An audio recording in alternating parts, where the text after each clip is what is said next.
The Guardian of Shadows, A Dog Sacrifice, is a heart-wrenching tale of love, courage, and the unbreakable bond between a family and their loyal dog.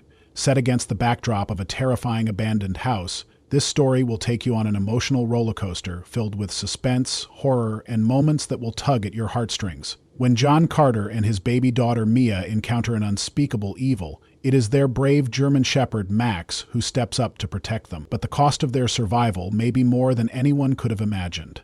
Dive into this gripping narrative of sacrifice, redemption, and the enduring power of loyalty. Don't forget to like, subscribe, and share this story with your friends and family.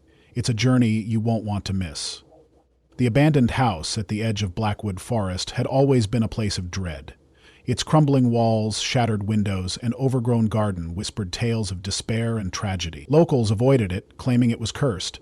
But for one man, the house would become the stage for a night of terror and redemption. A night where a loyal dog would prove that even in the darkest corners, love and courage could shine. John Carter had always been a skeptic. Ghosts, curses, and haunted houses were nothing more than stories to him. So when his real estate job required him to inspect the abandoned house on the outskirts of town, he didn't think twice. He packed his tools, grabbed his baby daughter Mia, and drove to the property. His wife, Sarah, had passed away a year ago, and John had been raising Mia alone ever since. His loyal German Shepherd Max was always by his side, a constant reminder of the family they had lost. As John parked his car in front of the house, he felt a chill run down his spine. The house loomed before him, its silhouette dark against the setting sun. The air was thick with an eerie silence, broken only by the rustling of leaves in the wind. Max, usually calm and composed, let out a low growl, his ears perked up in alert. "Easy, boy," John said, patting Max's head. "It's just an old house." But Max's growls didn't stop. The dog's eyes were fixed on the house, his body tense. John shrugged it off and grabbed Mia from the car seat. The baby giggled, oblivious to the ominous atmosphere. With Max leading the way, John approached the house, his footsteps crunching on the gravel path. The front door creaked open with a loud groan, as if the house itself was protesting their intrusion. The interior was a mess. Broken furniture, peeling wallpaper, and a thick layer of dust covered every surface. The air smelled of mildew and decay. John set Mia down in her carrier and began inspecting the house, his flashlight cutting through the darkness. Max stayed close to Mia, his eyes darting around the room. The dog's behavior was unusual, and it made John uneasy. He tried to focus on his work, but the house seemed to have a life of its own. The walls groaned, the floorboards creaked, and shadows danced in the corners of his vision. He shook it off, attributing it to the old structure settling. As John moved to the second floor, he heard a faint whisper. He froze, his heart pounding. The whisper grew louder, more insistent, but he couldn't make out the words. He turned around, shining his flashlight down the hallway. Nothing. Just empty, decaying rooms. "Hello?" John called out, his voice trembling. "Is anyone there?" The whispers stopped, replaced by an oppressive silence. John took a deep breath and continued his inspection, trying to ignore the growing sense of dread. But the house wasn't done with him yet. John was in the attic when he heard it. A baby's cry. His blood ran cold. Mia was downstairs with Max. He rushed to the staircase, his flashlight bouncing off the walls. The cry grew louder, more desperate, echoing through the house. "Mia!" John shouted, his voice filled with panic. He reached the ground floor and froze. Mia's carrier was empty. The baby was gone. Max was nowhere to be seen. The house was silent again. The cry abruptly cut off. John's mind raced. He called out for Max, but there was no response. The dog had never left his side before. John's flashlight flickered and the room plunged into darkness. He fumbled with the switch, but it was no use. The batteries were dead. He pulled out his phone, using its dim light to navigate the house. The whispers returned, louder this time, filling his ears with unintelligible words. "Mia! Max!" John screamed, his voice breaking. A low growl echoed from the basement. John's heart skipped a beat. It was Max. He followed the sound, his footsteps heavy on the creaking stairs. The basement was colder, the air thick with a metallic smell. John's phone light revealed a horrifying sight. Max was standing in front of a rusted iron door, his teeth bared, his body tense. The door was slightly ajar, and from within, John heard Mia's soft whimpers. He rushed forward, but Max blocked his path, growling fiercely. "Move, Max!" John shouted, trying to push the dog aside. But Max didn't budge. Instead, he lunged at something behind John. John turned around, his phone light illuminating a figure, a shadowy humanoid shape with glowing red eyes. The figure lunged at John, but Max intercepted it, tackling it to the ground.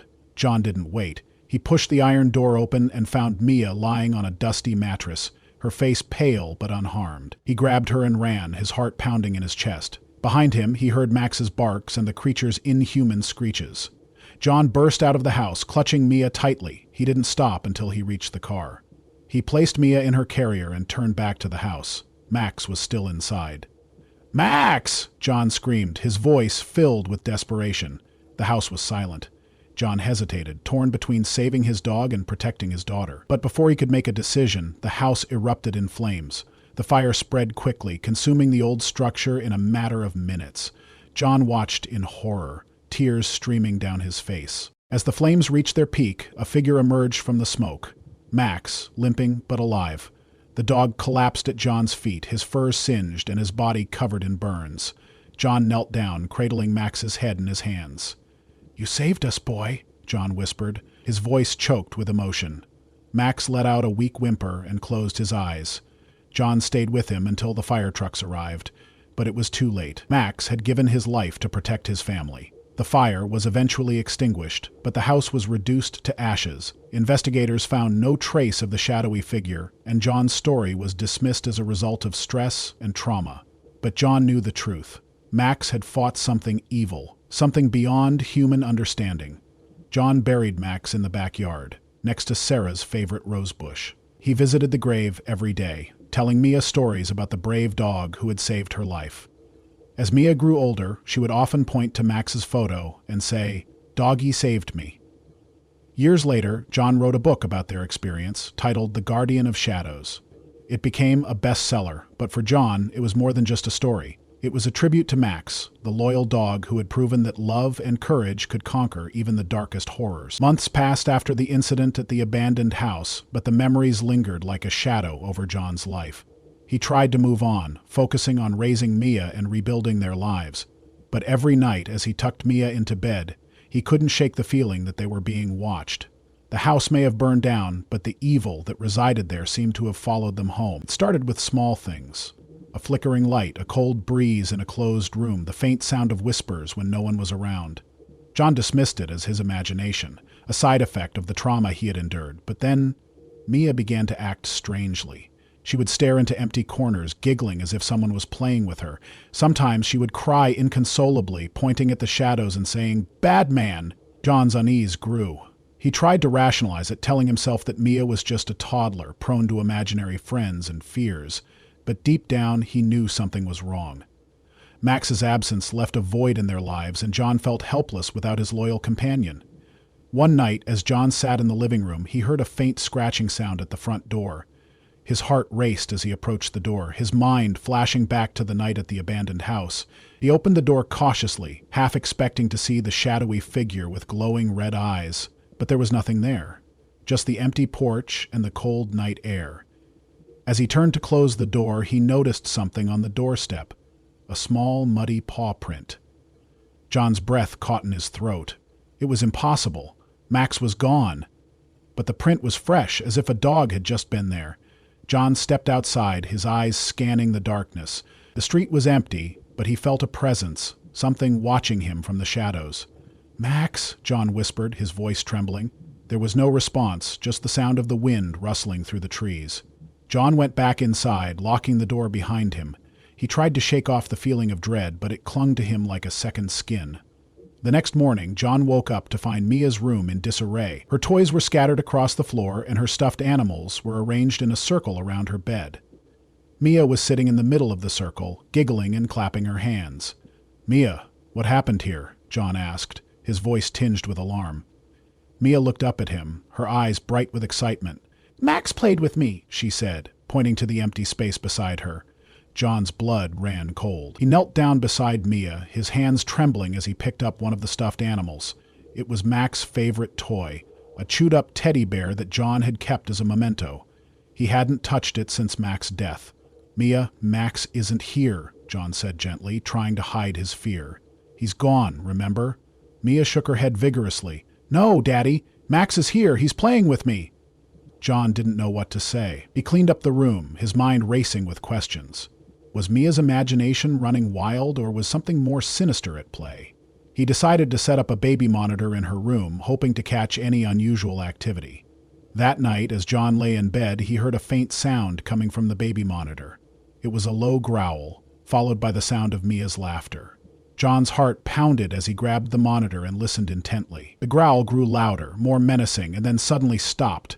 John rushed to Mia's room, his flashlight in hand. Mia was asleep, her face peaceful, but the room was freezing cold and the air felt heavy, oppressive. John scanned the room with his flashlight, his breath visible in the cold air. As the beam of light passed over the corner of the room, he saw something, a shadowy figure, hunched and twisted, its glowing red eyes fixed on him. John's scream caught in his throat as the figure lunged at him. He stumbled backward, dropping the flashlight. The room plunged into darkness, and he felt a cold, clawed hand grip his arm. He struggled to break free, but the grip was like iron. "Leave us alone!" John shouted, his voice filled with desperation. The figure let out a guttural growl, its breath foul and rancid. John's mind raced, and he remembered the iron door in the basement of the abandoned house. Iron was said to repel evil spirits. He reached into his pocket and pulled out his keys, the metal cold against his skin. He swung the keys at the figure, and it let out a piercing screech, releasing its grip. John grabbed Mia and ran, his heart pounding in his chest. He didn't stop until they were outside, the cold night air biting at his skin. He called the police, but when they arrived, they found nothing unusual in the house. John knew they wouldn't believe him, but he didn't care. He had to protect Mia. The next day, John decided to seek help. He visited an old woman named Mrs. Thompson, who was known in the town for her knowledge of the supernatural. She listened to his story with a grave expression, her eyes filled with pity. "The house you visited was a place of great evil," Mrs. Thompson said. "The spirit that resides there is not of this world. It feeds on fear and despair, and it has latched onto your family."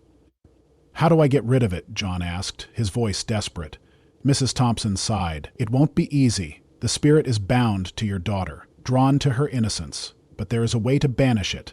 You must perform a ritual, one that requires great courage and sacrifice." She handed John a piece of paper with instructions for the ritual. It involved creating a protective circle, burning sage, and reciting an incantation. But the most important part was the sacrifice, a token of love and loyalty, something that held great emotional value. John knew what he had to do. He went home and gathered Max's belongings, his collar, his favorite toy, and a lock of his fur that John had kept in a small box. He set up the ritual in the living room, following Mrs. Thompson's instructions carefully. Mia watched from her playpen, her eyes wide with curiosity. As John lit the sage and began the incantation, the room grew colder.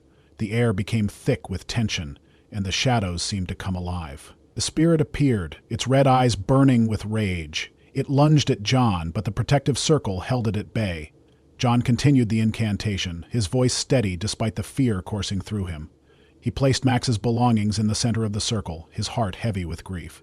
The spirit let out a deafening screech, its form flickering like a dying flame. "Max, if you can hear me, please help us," John whispered, tears streaming down his face. For a moment, nothing happened. Then, a faint glow appeared in the center of the circle.